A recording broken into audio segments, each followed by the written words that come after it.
श्री गोपाल कृष्ण महाराज की जय। आज या ठिकाणी अनुसरण विधी संपन्न होत आहे।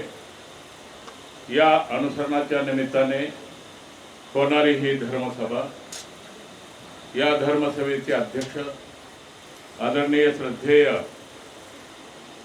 महंत श्री वर्धनस्थ बाबाजी, त्याचबरोबर या कार्यक्रमाचे संपूर्ण कार्यक्रमाचे अध्यक्ष कार्याध्यक्ष नवनिर्वाचित अखिल भारतीय महानुभाव परिषदेचे अध्यक्ष महंत श्री कारंजेकर बाबाजी, त्याचबरोबर या ठिकाणी असलेले कविश्वर कुलाचार्य आदरणीय श्रद्धेय महंत श्री काळाशिजी बाबाजी, आमचे सहकारी आदरणीय कापसनळकर बाबाजी, त्याचबरोबर माहुरचे बाबाजी, त्याचबरोबर मंचावर उपस्थित असणारे सर्व दत्तराज बाबाजी असतील, आंबेकर बाबाजी असतील, त्याचबरोबर समोर आदरणीय श्रद्धेय महंत राहेरकर बाबाजी, तसेच या कार्यक्रमाचे मंदिराचे संचालक आदरणीय राणीबाईजी तपस्विनी, त्याचबरोबर विजयराज शास्त्री व पुण्याचे आदरणीय बाबाजी, हा सर्व परिवार या मंदिरात येणारा मी सर्वात जुना कदाचित असेल।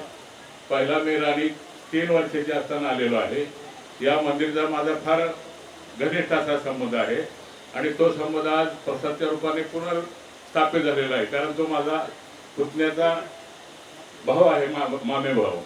म्हणजे हा मंदिरचं योगदान माझ्या जीवनात लहानपणीपासून ते आजपर्यंत झालेलं आहे आणि त्याचंच प्रतीक म्हणून मला स्वागताध्यक्ष म्हणून नियोजित केलेलं आहे। आदरणीय बाबाजी डोमेग्रामचं काम करत होते, सर्वप्रथम गोविंदराव दादाजी।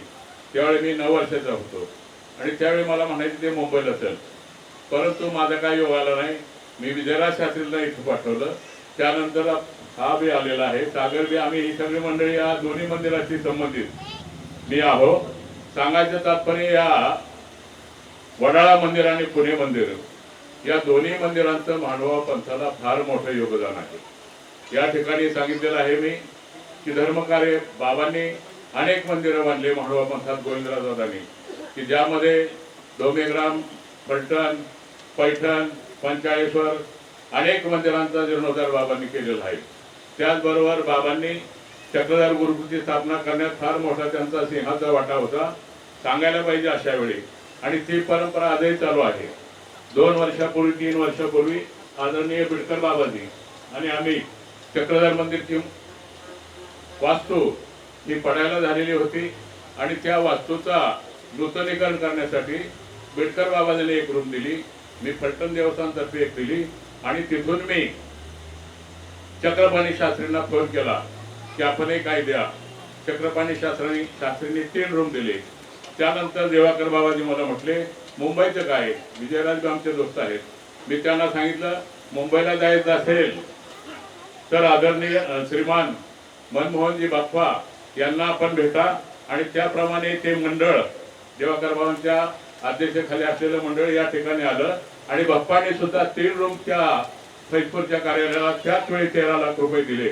असे बाप्पा परंपरा आमची जी आहे ही परिवार आनंद परिवार आणि दादाजी यांची जी परंपरा आजही महानोपंथाचे मंदिर, शिक्षण संस्था, मार्गांना पाटी पासोडी हे सर्व आजही या मंदिराच्या माध्यमातून आरोग्याची सेवा चालू आहे।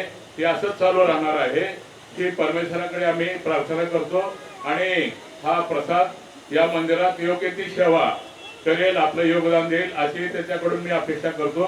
त्याला मी खाजगीत काय सांगायचं ते सांगत असतो। तर सांगायचं तात्पर्य असं की जे काय असतं ते असतं आपलंच आहे। पलटणहून माझ्या गावातून तिथे पोचलेला आहे आणि माणूस ऋषीचं कोण काय कोणा विचारू नये, कोण कशाचा योग येईल। आम्ही सुद्धा असंच एका खेड्यात बोलती जन्माला आलेलो आहोत। परमेश्वरांनी कसं तरी अध्यक्षपदापर्यंत पोहोचवलं।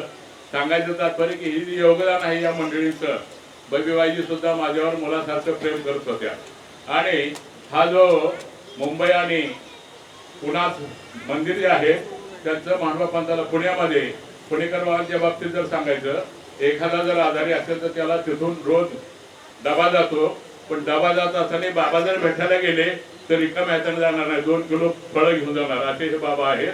अशा प्रकारची ही दोन मंदिरं महानुभाव पंथाला योगदान रूपात फार मोठं लाभ झालेला आहे. महानुभाव पंथाचं आत्ताच बाबांनी सांगितलं की मी मंत्रालयात आलो तरी आधार माझा इथं असतो.